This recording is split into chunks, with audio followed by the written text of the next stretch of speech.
बिस्मिल्लाहिर्रहमानिर्रहीम। शुरू करता हूँ अल्लाह के नाम से जो बड़ा मेहरबान निहायत रहम वाला है। आज का जो हमारा टॉपिक है वो है आइडेंटिटी मैट्रिक्स।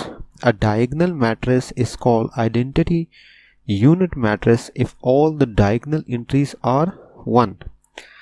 एग्जाम्पल मैं आपको देता हूँ इसकी। एक हमारे पास मिसाल के तौर पे एक है मैट्रिक्स जिसमें है 1 0 0 1। तो इस टाइप का जो मैट्रिक्स होगा इसको हम कहेंगे आइडेंटिटी मैट्रिक्स, क्योंकि अकॉर्डिंग टू डिफिनेशंस जो डायगोनल एलिमेंट्स हैं वो 0 हो। A diagonal matrix is called identity matrix if all the diagonal entries are 0।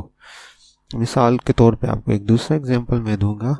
Matrix सी है, इसको आप देखिए 1 1 1, ठीक है, 0 0 0 0 0 एंड 0। सो इसको भी हम क्या कहेंगे, आइडेंटिटी मैट्रिक्स।